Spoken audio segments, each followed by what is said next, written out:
What's up, guys? This is Techno Viking 23 coming to you today with another photography video, and today we're going to be talking about camera lenses, mainly what kind of camera lens you may want to consider purchasing once you have mastered your kit lens and you're looking for something to expand your arsenal of camera lenses. I have here my Nikon D3400. I've currently got the 70 to 300 millimeter zoom lens on there, but that's not what we're going to be talking about today. We're going to be talking more of a fixed focal length lens and why you might want to consider that as an option for the first lens that you buy. After you've kind of gotten the hang of your kit lens, you're looking to expand your lens options. Now, a fixed lens is basically exactly what it sounds like. It's a lens that is at one focal length only. The most common you're going to see are 35 millimeter and 50 millimeter, which a lot of people will call the Nifty 50, at least when it comes to Nikon, which is what I'm mainly going to be speaking toward today. But this video, this advice mainly applies to any kind of camera you might shoot with. So we're just going to basically be talking about, in general, why you might want to get a fixed lens, what are some of the benefits, and how they will help you expand your repertoire a little bit. I actually have two fixed focal length lenses that I own myself. This is my Nikon 35 millimeter 1.8 aperture AFS. So it has a built-in autofocus motor, which is really handy. You can also manual focus it, of course, and we'll talk a little bit about that lens when we get into some of the photos I'm going to show you right after this. And the other one I own is my Rokinon, and this little lens cap comes off. It's got a built-in lens hood on it. This is a fixed 14 millimeter 2.8 aperture, which is a lens that I bought. It's one of the really decent budget astrophotography lenses, so that's one of the main reasons I picked that lens up. But we'll get to talking about a little bit more about these lenses. First off, I want to go ahead and start scrolling some photos that you guys can kind of take a look through, and all of these photos were shot with the fixed 35 and the fixed 14, so keep that in mind. You don't have any zoom capability with these. It's basically just that one focal length that you're going to have, and I'm also going to talk about why that's going to be a good thing for helping you expand your horizons a little bit and actually improving your overall photography. So let's get to the pictures and we'll keep on going. So the first thing that you're really going to benefit from when you use a fixed focal length lens is you only really have the one piece of glass in the lens. So most of the time it's going to be a very high quality glass. Most of these lenses are going to be a lot sharper than your kit lens or any other lens you might buy that has any kind of zoom on it, because those have more glass elements within them and it's harder to keep a really sharp image with those. So you're going to get incredibly sharp images with these. You're going to get very low aperture numbers, 1.8, 2.8, 1.4 in a lot of cases, which is going to allow you to take pictures in low light situations. It's really going to let a lot of light into those lenses, and they're also really good for astrophotography and night sky photography for that very reason there. So it's going to give you an experience with a higher quality image and a higher quality glass within your lens, which in most cases is going to be coming at a very discount price in the case of the fixed 35 or the fixed 50 in most cases. So it's going to allow you to add a really high quality image to your photography and not have to pay a lot of money for it. So that's actually a very good thing early on, because camera lenses can be really, really expensive. That was the biggest shock to me when I first got into photography. Was I bought my camera, I got through mastering my kit lens, and it was kind of like, okay, let's start looking at new lenses we can buy for the camera. And most of the lenses I was looking at were 2 to 3 times more expensive than my actual camera, so it's a little bit of an eye-opener.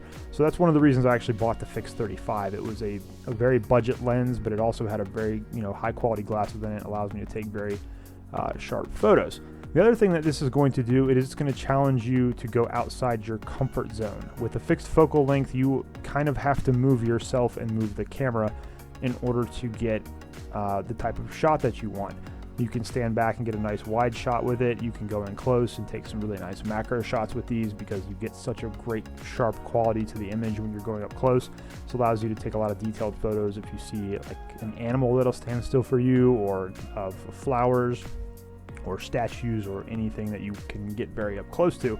So it's kind of cool because it gets you outside your comfort zone and it really expands your repertoire as a photographer. And that can really help you whether you're an amateur or whether you're trying to be a professional. Getting outside your comfort zone, forcing you to work your way into different situations, finding out what that lens is perfect for, what kind of groove it has, like if you want to take street photography with it, if you want to shoot macro photography with it, if you want to use it for night sky or astrophotography. it's going to allow you to have that flexibility and kind of also force you to go to places you don't normally go to and try to take shots in compositions that you don't normally go for. So that's really cool, especially, you know, if you're trying to be a photographer, to just have something different to do. It gives you a whole different look at, you know, what you're doing with your photos. So that's probably been the most interesting thing for me, especially with the Fixed 35, is just trying to find out what it's best at taking pictures at. I'm not really big into street photography, but what I do take photos of is a lot of landscapes and flowers and plants and things like that. So I found it to be an excellent lens for getting these up close shots of flowers. You can get a lot of details into it. Some of the sunflowers you'll be seeing in this picture scroll, you can see a lot of the details on those. And it's just really nice to have a little bit higher quality glass in that lens, even though it's at the fixed focal length, to be able to take these sharper pictures. So I would definitely suggest, if you are curious about what kind of lens you might want to get after you've mastered your kit lens, definitely take a look at getting a fixed focal length lens, because I think it's a lot of fun to kind of get something that's going to make you do something different, but also give you a taste of higher quality glass, which is going to make you really appreciate the pictures you take. You'll get a little bit better options in your post-processing as well, since you've got those smaller aperture numbers of the 1.8 to 2.8, which is going to let you take a lot more light, which will let you do a lot more in post-processing with getting those pictures really looking good. None of the photos you see scrolling through here are post-processed. These are all natural, right out of the camera, right off the memory card. They were only cut down to 1280 by 720 just for YouTube, so they would look better on the YouTube format. But otherwise, these are straight from the camera. No sharpening, no light editing, nothing whatsoever on these pictures. So this will give you a good taste of exactly what's going to come out of the lens. These were taken with my Nikon Fixed 35mm and my Rokinon Fixed 14mm. So that'll give you a good idea there. And like I said, it's just kind of fun to get a taste of this better glass, go out on your own and do something else, and kind of be forced to take different compositions and really expand your knowledge of what kind of focal lengths you can shoot at. And I think that's good for every photographer, is to kind of just take your lens, and at first you're not going to be very comfortable with it. You might not be taking pictures you like. Just stick with it. Whenever I get a brand new lens, I always put it on my camera, and I just go out and shoot photos and shoot photos and shoot photos, and I shoot photos for 2 weeks on that same lens until I feel like I'm getting the hang of it, and usually that'll help you get some better results. Anyways, guys, that's going to do it for this video. I hope you enjoyed it. If you're new to photography, I hope this kind of helped you maybe make a decision on what lens to get after you master your kit lens.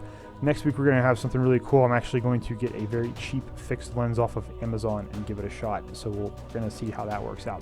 Anyways, guys, as always, thank you very much for watching. I hope you guys are having a great day, and I will see you again next time.